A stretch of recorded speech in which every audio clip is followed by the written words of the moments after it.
Ameublement Tanguay en première ligne.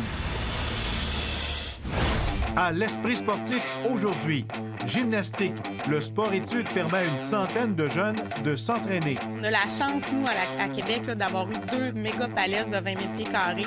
Donc, à l'intérieur de ces palesses-là, on est capable de séparer en 4 plateaux sportifs. Recruteur professionnel au hockey, André Savard trouve le temps long. J'ai eu le temps d'aller 2 fois chez Chicoutimi, 2 fois à Shawinigan, puis 1 fois à Drummondville. Et le PEPS use de créativité pour permettre aux Québécois de bouger. On a quand même ce souci-là ou ce mandat-là comme institution de pouvoir offrir de l'activité physique pour la population. On est en mois de novembre, on en parle beaucoup de la santé mentale.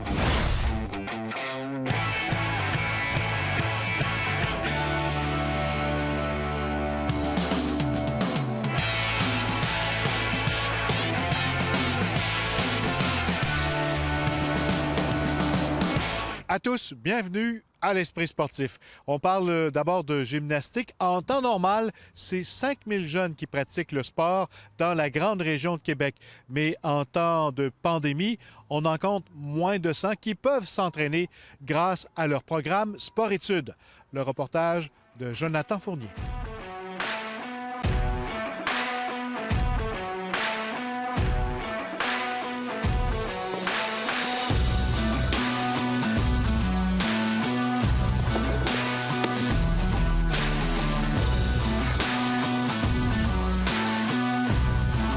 Meggy, bienvenue à l'Esprit sportif. Ça fait plaisir. Québec Performance en gymnastique ici à Charlesbourg. Dans quelle mesure on pratique ce sport là, en zone rouge à Québec? Présentement, on a seulement notre secteur sport-études et concentration sportive qui sont dans les palesses en après-midi, mais on a 1100 jeunes du secteur récréatif là, qui ont été arrêtés là, au 8 octobre pour la suspension des cours et on a 350 jeunes dans notre secteur compétitif de soir qui sont également arrêtés. Donc, ces gens-là, ils font un petit peu de gymnastique à la maison là, par des Zooms, on garde des liens, on fait des rencontres avec eux, mais sinon, c'est vraiment que 70 jeunes là, qu'on a actuellement.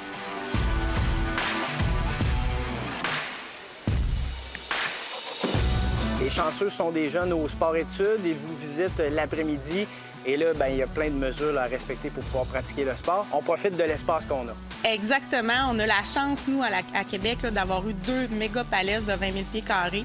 Donc, à l'intérieur de ces palesses-là, on est capable de séparer en 4 plateaux sportifs. Donc, les jeunes ne se côtoient pas là, d'une zone à l'autre. Ça nous permet d'avoir environ 80 jeunes là, à la fois. Lorsqu'on parle de mesures spéciales pour les sports-études, on parle souvent de bulles classe, mais vous avez une autre façon de procéder. Vous aviez le choix, dans le fond. Exactement. Là, dans le décret, il y a 2 façons de faire. Soit qu'on respecte les bulles classes ou on respecte la distanciation de 2 mètres. Puis avec le niveau qui est vraiment différent là, d'un athlète à l'autre dans notre sport, on a vraiment été pour la sécurité de la pratique sportive. Donc, les groupes sont faits selon le niveau génique et la capacité de l'entraîneur aussi à pouvoir encadrer ces athlètes-là selon leur niveau. Du sport-études, les jeunes sont vraiment privilégiés de pouvoir pratiquer leur sport. C'est vraiment une délivrance en soi, là, parce qu'on avait des jeunes qui étaient vraiment dans une dynamique un peu de détresse, là, je vous dirais, là, de ne pas pouvoir pratiquer un sport que tu fais 20 heures ou 24 heures par semaine. Là, c'est quelque chose. Donc, on est vraiment très heureux pour eux. Mais on pense énormément fort à tout notre secteur récréatif et notre secteur compétitif de soir qui sont arrêtés. Là. On essaie de les garder très actifs, là, malgré le fait qu'ils sont à la maison. Les athlètes également sont à distance. Ils ont chacun un bac avec leur matériel individuel pour pas qu'ils aillent à le partager. Là, quand on pense à la poudre là, qui se met dans les mains au niveau des barres asymétriques, ils ont chacun leur bloc de magnésium. Donc, ça nous permet vraiment de faire quelque chose d'individualisé puis qui soit vraiment à distance de 2 mètres chacun un de l'autre. Hey gang! Désinfection! Là, ça va bien. Là. Mettons, c'est différent avec le COVID et tout. Mais on s'adapte. On nettoie. C'est un peu plus long, mais on est capable de faire ça quand même comme il faut. Là, il faut beaucoup désinfecter tout le temps, tous nos tapis avant de changer. Il faut aussi éviter de croiser les autres groupes ou les autres bulles. Fait que c'est différent, mais on s'adapte vite.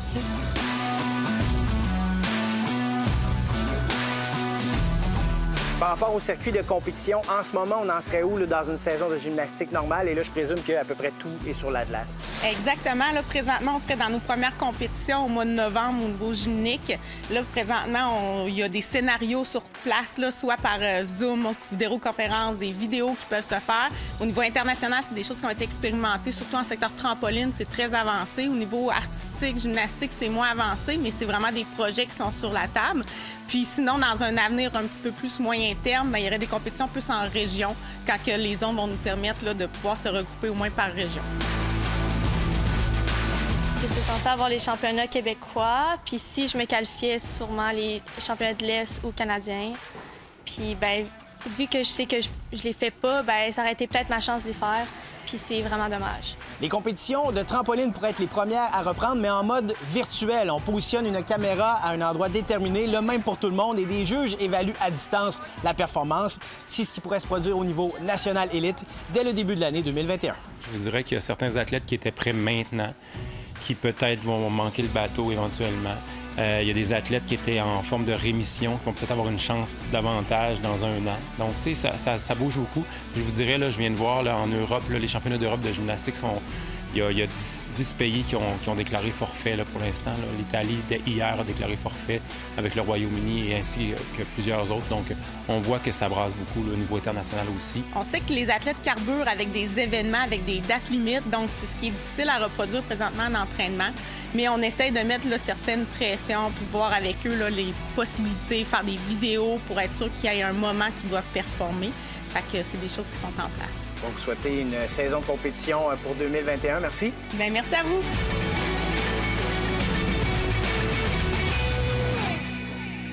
Après la pause, en temps de pandémie, le recruteur André Savard et le sport au PEPS.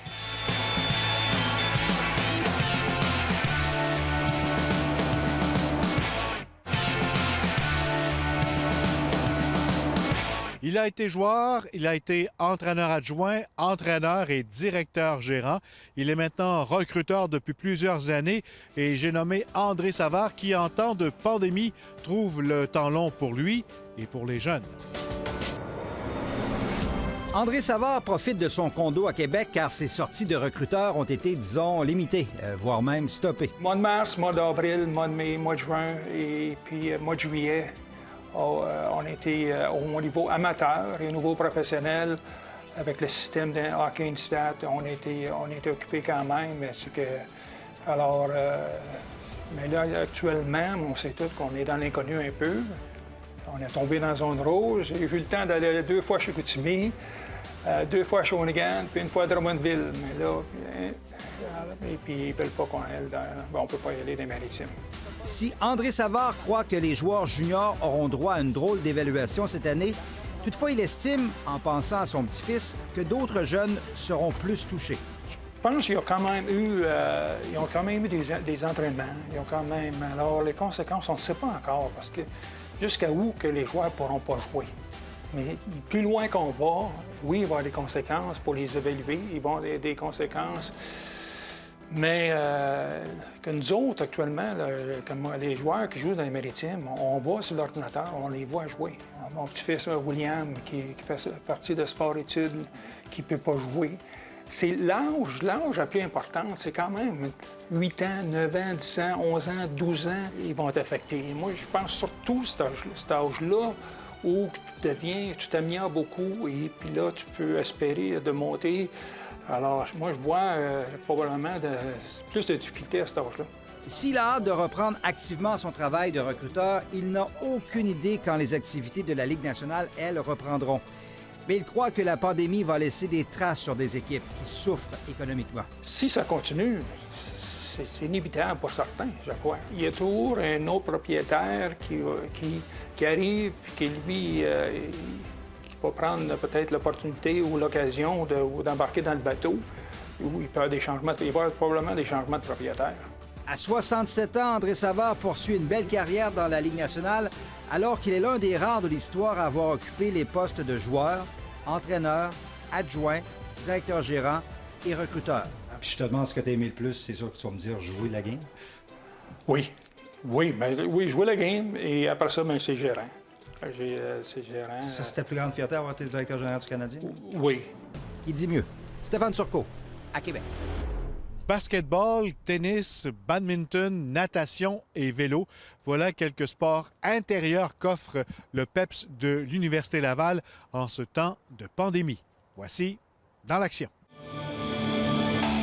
Malgré une situation exceptionnelle, le PEPS de l'Université Laval réussit quand même à proposer aux sportifs de la région de Québec plusieurs activités.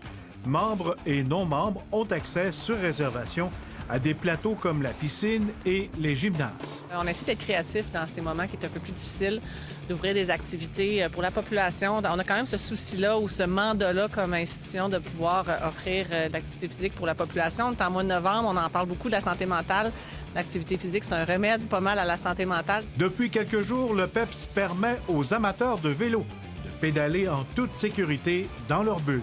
On a ouvert des loges, nos loges qu'on utilise habituellement pour nos parties de basketball, volleyball et tout ça. De façon individuelle, les gens peuvent venir pédaler, vélo libre, donc sous forme de réservation. C'est intéressant. Ils ont leur petit environnement tout seuls et ils peuvent faire même un peu d'exercice avec tout ça. Donc, on essaie d'être créatifs, trouver des bonnes idées. On a ça, on a du basketball individuel, du badminton, du tennis, des choses comme ça. Permettre aux familles aussi de pouvoir venir en groupe bulle. Et bonne nouvelle, à compter de lundi, les athlètes élites de la région pourront reprendre leur entraînement dans leur gymnase. On est en relation vraiment avec Excellence Sportive Québec-Lévis, qui sont dans nos murs, qui ont leur bureau ici.